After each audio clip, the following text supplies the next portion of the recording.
Bismillahirrahmanirrahim. Assalamu alaikum, dear students. We were studying about reactions of aromatic hydrocarbons, and in that respect, we have studied the nitration of benzene. Today, we will discuss about some more reactions of aromatic hydrocarbons, and for that, we will study the general reactions of benzene because all the aromatic hydrocarbons have benzene ring. So, we will study peculiar reactions of benzene. So today we will study sulfonation of benzene. Sulfonation of benzene means introduction of sulfonic acid group on benzene ring. So sulfonic acid group can be introduced on benzene ring by treating benzene with concentrated sulfuric acid at a high temperature. Sulfonic acid group SO3H is introduced in benzene ring along with formation of water molecule. From sulfuric acid OH group and from benzene hydrogen atom is removed and it forms water molecule. Now students it's a reversible reaction. ठीक है, ये sign आपको बता रहा है कि ये एक रिवर्सिबल रिएक्शन है। लेकिन इसको हम सेवरल टेक्निक से फॉरवर्ड डायरेक्शन में कर सकते हैं। फॉर एग्जांपल अगर हम वाटर को साथ साथ रिमूव करते जाएं, जो इस रिएक्शन में वाटर फॉर्म हो रहा है, अगर इसको हम यहाँ से साथ साथ रिमूव करते जाएंगे तो रिएक्शन जो है वो मेनली फॉरवर्ड डायरेक्शन में होता रहेगा, क्योंकि इक्विलिब्रियम पे अगर हम प्रोडक्ट्स में से किसी भी चीज को रिमूव करेंगे तो रिएक्शन फॉरवर्ड डायरेक्शन में होता रहेगा। तो यहाँ पर अगर हम वाटर को रिमूव करते रहेंगे तो ये जो रिएक्शन है ये फॉरवर्ड डायरेक्शन में होता रहेगा और हमें बेंजीन सल्फोनिक एसिड जो है उसकी अच्छी यील्ड मिल जाएगी। अच्छा, ये तो एक रीजन था कि कंसंट्रेटेड सल्फ्यूरिक एसिड से हम इस रिएक्शन को कर सकते हैं। इसके अलावा बच्चों हम इसको sulphur trioxide and sulphuric acid भी यूज कर सकते हैं। उसकी रीजन ये है कि इस रिएक्शन में जो एक्चुअल इलेक्ट्रोफाइल है वो SO3 ही है। ठीक है, इस रिएक्शन में सल्फ्यूरिक एसिड भी जब हम यूज करते हैं तो जो एक्चुअल इलेक्ट्रोफाइल है, जो अटैकिंग रेजेंट है, दैट इज SO3। तो अगर हम बेंजीन के साथ सल्फर ट्राइऑक्साइड इनफ्यूमिंग सल्फ्यूरिक एसिड लें तो भी सेम प्रोडक्ट बनेगा, बेंजीन सल्फोनिक एसिड।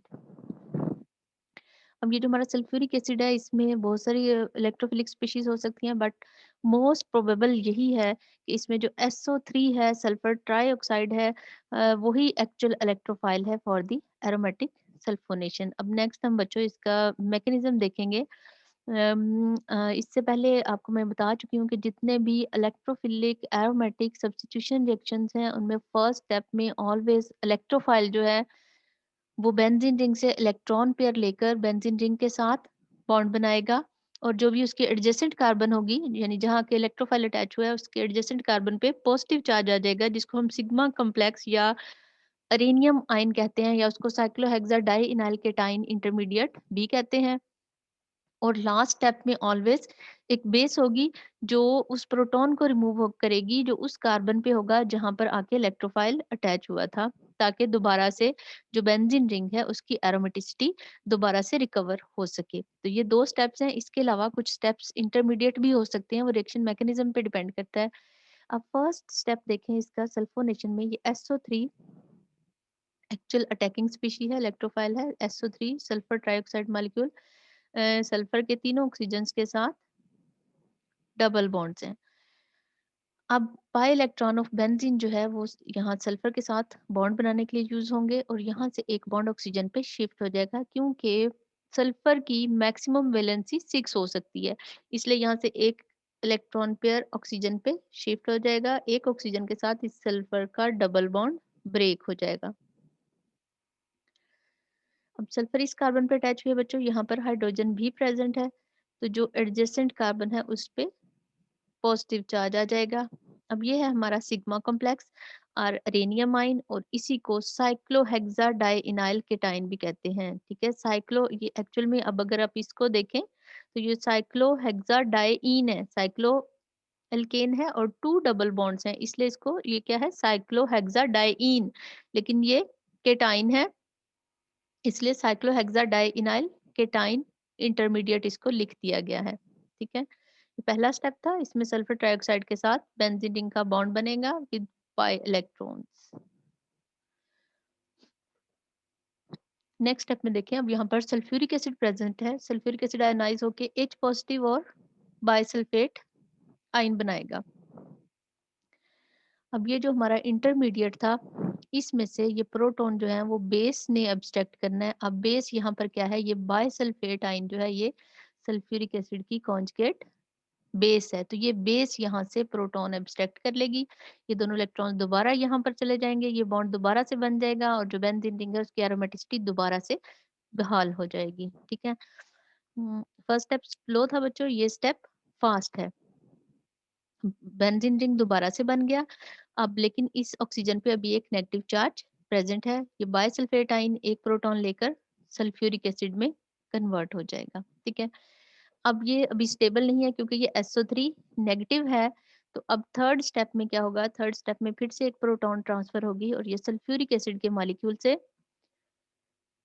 एक प्रोटॉन ले लेगा। ठीक है, ये सल्फ्यूरिक एसिड के मॉलिक्यूल से एक प्रोटॉन ले लेगा और यहाँ पर SO3OH बन जाएगा और हाइड्रोजन सल्फेट आयन बाकी बच जाएगा। ठीक है, हाइड्रोजन सल्फेट दोबारा से अपने ही H पॉजिटिव के साथ मिलकर सल्फ्यूरिक एसिड बना सकता है। ठीक है, तो ये था बच्चों सल्फोनेशन का मैकेनिज्म कि फर्स्ट स्टेप में सल्फर ट्राइऑक्साइड बेंजीन रिंग के साथ अटैच होगी, एक ऑक्सीजन पे नेगेटिव चार्ज आ जाएगा। सेकंड स्टेप में प्रोटॉन रिमूव करेगी बेस और थर्ड स्टेप में ये ऑक्सीजन जो है वो एक प्रोटॉन ले लेगी। यानी मैकेनिज्म एक्चुअल में यहाँ तक कंप्लीट हो गया, बट यहाँ पर नेगेटिव चार्ज है तो इसको कंपनसेट करने के लिए या बैलेंस करने के लिए ये सल्फ्यूरिक एसिड से प्रोटॉन लेकर स्टेबल मॉलिक्यूल में कन्वर्ट हो जाएगी।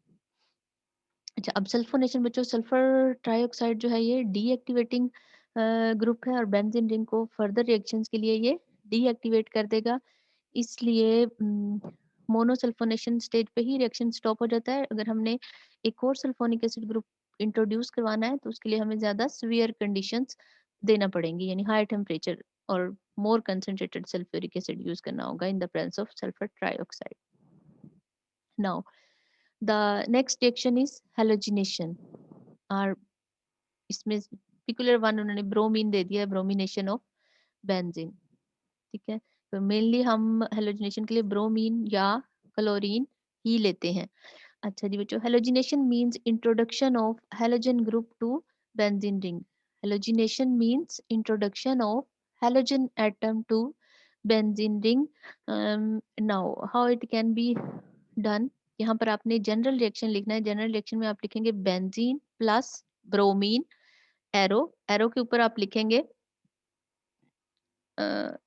Lives acid catalyst that is FeBr3 और प्रोडक्ट में होगी हेलोजन ब्रोमोबेंजीन और प्लस HBr। ठीक है, यहाँ जनरल रिएक्शन नहीं दिया गया, आपने जनरल रिएक्शन लिखना है। बेंजीन प्लस ब्रोमीन, कैटलिस्ट को एरो के ऊपर लिखेंगे और फिर ब्रोमोबेंजीन प्लस HBr बन जाएगा। अब यहाँ पर इसका मैकेनिज्म दिया गया है। इस केस में बच्चों हमने लिवस एसिड कैटलिस्ट लेना है जो कि FeBr3 होता है, FeCl3 हो सकता है, AlCl3 हो सकता है। ये सारे क्या है, लिवस एसिड कैटलिस्ट हैं।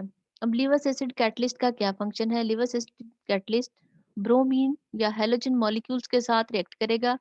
यहाँ से एक ब्रोमीन को एज अ नेगेटिव अपने साथ कर लेगा, ये बन जाएगा FeBr3। Br आप इसको इकट्ठा लिख सकते हैं, FeBr4 नेगेटिव। ठीक है, ये क्या है एक्चुअल में FeBr4 नेगेटिव और ये ब्रोमीन पॉजिटिव सेपरेट हो जाता है। ठीक है, अब कैटलिस्ट क्या करता है, वो एक पावरफुल इलेक्ट्रोफाइल जनरेट करता है। यानी अगर ये दोनों ब्रोमीन इकट्ठी हैं तो ब्रोमीन जो है बेंजीन रिंग के साथ बॉन्ड फॉर्म करने में उसे डिफिकल्टी होगी, इजीली बॉन्ड फॉर्म नहीं होगा। लेकिन जब ये ब्रोमीन पॉजिटिव बन जाएगा तो बेंजीन रिंग के जो पाई इलेक्ट्रॉन्स हैं वो इजीली आके इस पे अटैक कर सकते हैं। तो कैटलिस्ट का फंक्शन जस्ट क्या है, to create a powerful electrophile. अब बेंजीन रिंग के पाई इलेक्ट्रॉन्स इस इलेक्ट्रोफाइल के साथ आके अटैच हो जाएंगे, ये रिंग ये बॉन्ड यहाँ से ब्रेक हो जाएगा, यानी ये क्या बन जाएगा, FeBr4 नेगेटिव। आपने इसको इकट्ठा लिखना है बच्चों, FeBr4 और ऊपर नेगेटिव साइन लगा देना है। अब ये ब्रोमीन ने पाई इलेक्ट्रॉन्स यूज कर लिए बच्चों, तो यहाँ पर क्या आ जाएगा, पॉजिटिव चार्ज। ठीक है, अब ये वही जो मैंने आपको बार बार बताया है, ये सिग्मा कॉम्प्लेक्स है या अरेनियम आइन है या फिर साइक्लोहेक्साडाइइनाइल केटाइन है। ठीक है, फर्स्ट स्टेप में ये बन गया। अब सेकंड स्टेप में बेस जो है वो यहाँ से प्रोटॉन एब्स्ट्रैक्ट करेगी और बेस कौन सी बेस प्रोटॉन एब्स्ट्रैक्ट करेगी, यही वाली बेस जो FeBr4 नेगेटिव है वही यहाँ पे प्रेजेंट होगी। FeBr4 जो है वो एक ब्रोमीन नेगेटिव आयन उससे लैदा हो जाएगा और वहाँ यहाँ से प्रोटॉन ले लेगा और HBr फॉर्म कर देगा। ठीक है, ये इलेक्ट्रॉन पेयर दोबारा यहाँ पर जाएगा, बॉन्ड फॉर्म हो जाएगा और बेंजीन रिंग की रेजोनेंस यानी एरोमेटिसिटी दोबारा से रिकवर हो जाएगी। इस तरह हमारे पास ब्रोमोबेंजीन आ जाएगी प्लस HBr प्लस FeBr3 जो हमने कैटलिस्ट यूज किया था स्टार्ट में, वो at the end as such present होगा।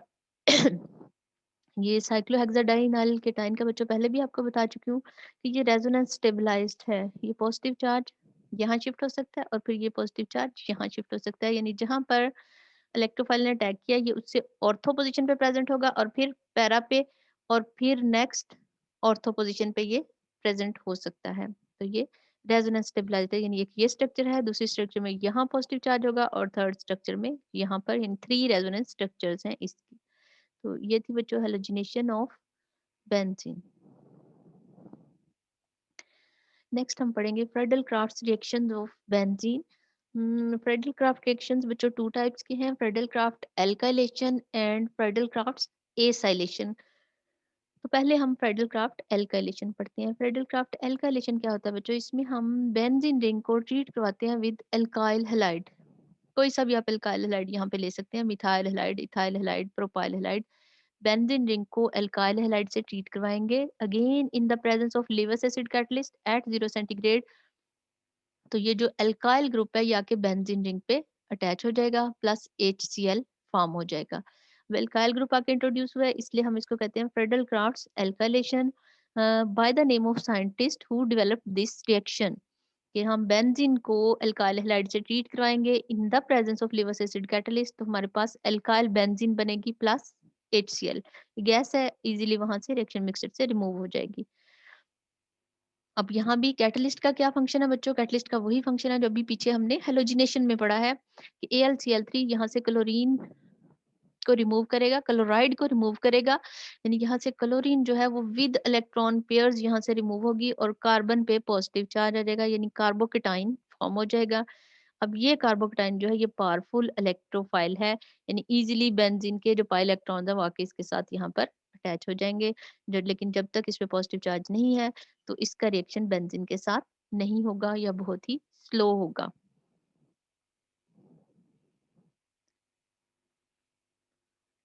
अब नेक्स्ट हम इसका मैकेनिज्म देखते हैं कि कैटलिस्ट ने फर्स्ट कार्बोकेटाइन फॉर्म कर दिया, ये कार्बोकेटाइन है और ये टर्शरी कार्बोकेटाइन है। और बच्चों मेरा ख्याल है आप लोग जानते हैं सब कि टर्शरी कार्बोकेटाइन जो होता है वो मोस्ट स्टेबल होता है। अच्छा, अब पाई इलेक्ट्रॉन जो बेंजीन रिंग के हैं वो आके इस कार्बन के साथ अटैच होंगे और जो एडजेसेंट कार्बन है उस पर पॉजिटिव चार्ज आ गया, ये देखिए। तो अब हम इसको कहेंगे सिग्मा कम्प्लेक्स, अरेनियमाइन और साइक्लोहेक्साडाइइनाइल केटाइन, ये तीनों एक ही चीज के डिफरेंट नेम्स हैं। ये ग्रुप अटैच हो गया। अब नेक्स्ट स्टेप ने बेस ने यहाँ से प्रोटॉन रिमूव करना है, इलेक्ट्रॉन ने दोबारा यहाँ पे आना है और वो बेस कौन सी है, AlCl4 माइनस, जो कैटलिस्ट ने क्लोराइड आयन एक्सेप्ट करके बनाई AlCl4 नेगेटिव वो बेस है। अब यहाँ से दोबारा क्लोराइड आयन रिमूव होगा और वो यहाँ से प्रोटॉन को रिमूव करके HCl बना देगा प्लस कैटलिस्ट एज सच हमारे पास आ जाएगा जैसे स्टार्ट ऑफ रिएक्शन में था और हमारे पास एल्काइल बेंजीन आ तो ये है बच्चों टर्शरी ब्यूटाइल बेंजीन, क्योंकि ये ग्रुप जो है ये टर्शरी ब्यूटाइल ग्रुप है तो ये हमारे पास आ गई tertiary butyl benzene. First step slow है बट सेकंड स्टेप फास्ट है, तो यही स्टेप जो है ये रेट डिटरमिनिंग स्टेप है। अब बच्चों फ्रेडल क्राफ्ट्स एल्काइलेशन में हम एल्काइल हैलाइड की बजाय, यानी यहाँ पर हमने एल्काइल हैलाइड यूज किया था उसकी बजाय हम एल्कोहल्स और एल्कीन्स को भी यूज कर सकते हैं एज एल्काइलेटिंग एजेंट्स, यानी बेंजीन रिंग में एल्काइल ग्रुप इंट्रोड्यूस करने के लिए हम एल्काइल हैलाइड यूज कर सकते हैं। इसके अलावा हम एल्कोहल्स यूज कर सकते हैं और हम एल्कीन्स भी यूज कर सकते हैं। एल्कोहल्स और एल्कीन्स को हम क्यों यूज कर सकते हैं एज एल्काइलेटिंग एजेंट, क्योंकि ये दोनों जो हैं कंपाउंड्स ये भी कार्बोकेटाइंस फॉर्म कर लेते हैं। तो कार्बोकेटाइन फॉर्म हो जाएगा तो हमें नेक्स्ट फिर कार्बोकेटाइन ही चाहिए, इसलिए हम अल्कोहल और एल्कीन को यूज करते हुए भी बेंजीन रिंग की एल्काइलेशन कर सकते हैं। नेक्स्ट है बच्चों Friedel crafts acylation. Friedel Crafts acylation में क्या है बच्चों, हम एसाइल ग्रुप इंट्रोड्यूस करवाते हैं। एल्काइलेशन में एल्काइल ग्रुप इंट्रोड्यूस हुआ था बट एसाइलेशन में हम एसाइल ग्रुप इंट्रोड्यूस करवाएंगे, और एसाइल ग्रुप इंट्रोड्यूस करवाने के लिए हम बेंजीन रिंग को ट्रीट करवाएंगे या तो एसिड हैलाइड के साथ या फिर एसिड एनहाइड्राइड के साथ। और कैटलिस्ट इसमें भी सेम होगा, लिवर्स एसिड कैटलिस्ट। अब हम मैकेनिज्म इसका देखते हैं। एसिड हैलाइड है ये बच्चों। एसिड हैलाइड कैसे हम ऑब्टेन कर सकते हैं, ये आप लोग पढ़ चुके हैं। एसिड हैलाइड जो है वो डेरिवेटिव ऑफ कार्बोक्सिलिक एसिड है। तो एसिड को अगर हम थायोनाइल क्लोराइड से ट्रीट करवाएं तो वो एसिड हैलाइड में कन्वर्ट हो जाएगा। अब एसिड हैलाइड को एल्यूमिनियम क्लोराइड से करवाएंगे तो एल्यूमिनियम क्लोराइड यहाँ से एक क्लोरीन रिमूव कर लेगा, पीछे कार्बन पे पॉजिटिव चार्ज आ जाएगा और हमारे पास AlCl4 नेगेटिव बच जाएगा। अब ये एसाइलियम आयन है या एसाइल केटाइन आप इसको कह सकते हैं, जैसे कार्बोकेटाइन था। अब यहाँ पर C डबल बॉन्ड O है, इसलिए ये क्या है, एसाइल केटाइन। अब ये एसाइल केटाइन जो है वो बेंजीन रिंग के साथ आके अटैच होगा बाय यूजिंग पाई इलेक्ट्रॉन्स, और एडजेसेंट कार्बन पे पॉजिटिव चार्ज आ जाएगा। ये अटैच हो गया, यहाँ पर ये हाइड्रोजन है, ये सिग्मा कॉम्प्लेक्स फॉर्म हो गया। ये पहला स्टेप स्लो था। अब नेक्स्ट स्टेप में क्या होना है, बेस ने इस प्रोटॉन को रिमूव करना है। तो बेस हमारे पास ये प्रेजेंट है AlCl4, वो इस प्रोटॉन को यहाँ से रिमूव करेगी। ठीक है, इसने इस क्लोराइड को छोड़ा, लीव किया, तो ये यहाँ से प्रोटॉन लेके HCl बना देगी और प्लस AlCl3 कैटलिस्ट, और ये हमारे पास प्रोडक्ट आ गया। और ये क्या है, फ्रेडल क्राफ्ट एसाइलेशन है कि एसाइल ग्रुप इंट्रोड्यूस हुआ है। यहाँ पे देखिए अब एल्काइल ग्रुप इंट्रोड्यूस नहीं हुआ, एसाइल ग्रुप इंट्रोड्यूस हुआ है। अब इसका अगर हम नाम लिखना चाहें तो इसमें 1 पोजीशन पे फिनाइल है और 1 प्रोपेनोन है। ठीक है, या आप इसको इथाइल फिनाइल कीटोन भी कह सकते हैं, इथाइल फिनाइल कीटोन भी कह सकते हैं। अब नेक्स्ट हमने देखनी है बच्चों limitations of Friedel crafts reactions. Friedel craft alkylation जो है उसकी जो लिमिटेशंस हैं, उसकी लिमिटेशन ये है कि जब हम मिथाइल ग्रुप इंट्रोड्यूस करवा देते हैं बेंजीन रिंग में, तो जो मिथाइल ग्रुप है वो एक एक्टिवेटिंग ग्रुप है, वो बेंजीन रिंग को फर्दर एक्टिवेट कर देता है, यानी उसकी रिएक्टिविटी को इंक्रीज कर देता है। अब जब रिएक्टिविटी इंक्रीज हो जाती है तो रिएक्शन जो है वो मोनो एल्काइलेशन स्टेज पे स्टॉप नहीं होता, फर्दर उसकी एल्काइलेशन होती जाती है और न्यू एल्काइल ग्रुप जो है वो ऑर्थो पोजीशन पे आ सकता है या फिर पैरा पे आ सकता है। और अगर ऑर्थो और पैरा पे आ गया तो फिर नेक्स्ट ऑर्थो पे आ सकता है। तो फर्दर जो है वो पॉली एल्काइलेशन प्रोडक्ट्स बनते हैं, यानी इस केस में एक से ज्यादा प्रोडक्ट्स बनते हैं जिनको सेपरेट करना मुश्किल होता है। तो ये इस रिएक्शन की लिमिटेशन है कि इसमें एक से ज्यादा प्रोडक्ट्स बनते हैं जिनको हम इजीली सेपरेट नहीं कर सकते। तो ये इस रिएक्शन की लिमिटेशन है। अब इस लिमिटेशन को हम ओवरकम कैसे कर सकते हैं, इसको ओवरकम हम इस तरह कर सकते हैं कि हम बेंजीन को एक्सेस में लें। ठीक है, बेंजीन को हम एक्सेस में लें तो फिर जो बेंजीन है उसकी ही एल्काइलेशन होती जाएगी। ठीक है, इसकी लिमिटेशन के लिए आपने बेंजीन को एक्सेस में लेना है। अब इसकी सेकंड लिमिटेशन क्या है कि इसमें हमने देखा था स्टार्ट में कि कार्बोकेटाइन बनता है। तो कार्बोकेटाइन जब बनता है, अगर तो बच्चों वो टर्शरी है तो ठीक है, वो स्टेबल है। लेकिन अगर वो प्राइमरी कार्बोकेटाइन बन रहा है, जैसे इस केस में अगर हम यहाँ पर प्रोपाइल हैलाइड लें, यहाँ से क्लोरीन रिमूव होगी तो प्राइमरी कार्बोकेटाइन बनेगा। प्राइमरी कार्बोकेटाइन स्टेबल नहीं होता, वो रीअरेंजमेंट से सेकेंडरी में कन्वर्ट हो जाता है, यानी यहाँ से हाइड्रोजन इधर आ जाएगी और यहाँ कार्बोकेटाइन यानी सेकेंडरी कार्बोकेटाइन बन जाएगा। तो इस तरह एक से ज्यादा प्रोडक्ट्स बनेंगे। प्रोपाइल ग्रुप भी बेंजीन रिंग पे इंट्रोड्यूस हो सकता है और आइसोप्रोपाइल भी इंट्रोड्यूस हो सकता है जो सेकेंडरी कार्बोकेटाइन से बनेगा। बल्कि इधर देखें जो 35% एन प्रोपाइल बेंजीन बनी है और 65% आइसोप्रोपाइल बनी है, यानी जो प्राइमरी कार्बोकेटाइन था वो फौरन से किस में कन्वर्ट हो गया, सेकेंडरी में, bye shifting of just 1 proton. और जो सेकेंडरी का प्रोडक्ट है उसकी परसेंटेज ज्यादा है। तो ये भी इस रिएक्शन की लिमिटेशन है कि अगर हम एन प्रोपाइल बेंजीन बनाना चाह रहे हैं तो उससे आइसोप्रोपाइल बेंजीन बन जाएगी। नेक्स्ट है बच्चों, हमने अगर इसी की एक और एग्जांपल है, ये कंपाउंड हमने लिया, ये बच्चों इसका नाम है आइसोब्यूटाइल क्लोराइड। ठीक है, ये थोड़ी सी मिस्टेक है बच्चों, यहाँ पे अपने नाम को ध्यान से देखना है कि ये आइसोब्यूटाइल ग्रुप है। ठीक है, ये एन प्रोपाइल ग्रुप नहीं है, ये आइसोब्यूटाइल है, CH2CH, और इस CH के साथ 2 CH3 ग्रुप लगे हुए हैं, एक साइड पे लगा हुआ है और एक ऊपर लगा हुआ है, 2 CH3 है। तो ये आइसोब्यूटाइल क्लोराइड है। अब वैसे तो यहाँ से क्लोरीन रिमूव होगा तो ये कार्बोकेटाइन कौन सा होगा, प्राइमरी। लेकिन फौरन से ही यहाँ से प्रोटॉन इधर आएगा और यहाँ पर पॉजिटिव चार्ज आ जाएगा, यानी ये टर्शरी कार्बोकेटाइन में कन्वर्ट हो जाएगा। तो यहाँ पर वो कह रहे हैं कि ओनली प्रोडक्ट इसमें ये बनता है जो कि टर्शरी ब्यूटाइल ग्रुप यहाँ पर इंट्रोड्यूस हो गया। हालांकि हमने जो लिया था वो आइसोब्यूटाइल क्लोराइड था, आइसोब्यूटाइल ग्रुप को यहाँ इंट्रोड्यूस होना चाहिए था, लेकिन आइसोब्यूटाइल में जो कार्बोकेटाइन है दैट इज प्राइमरी कार्बोकेटाइन, वो फौरन से टर्शरी में कन्वर्ट हो जाएगा जस्ट 1 प्रोटॉन के ट्रांसफर से। तो सारा जो प्रोडक्ट है वही बनेगा जो टर्शरी कार्बोकेटाइन से होगा, यानी टर्शरी ब्यूटाइल बेंजीन इसका ओनली प्रोडक्ट होगा। तो इस लिमिटेशन को कम करने के लिए हम ये कर सकते हैं बच्चों कि हम एल्काइल की बजाय एसाइल ग्रुप इंट्रोड्यूस करवा दें, यानी प्रेडल क्राफ्ट एसाइलेशन करवा दें, क्योंकि उसमें कार्बोकेटाइन उसी कार्बन पे बनेगा जिसके साथ ऑक्सीजन है, और फिर हम फर्दर उसकी रिडक्शन से सी डबल बॉन्ड को CH2 में कन्वर्ट कर सकते हैं।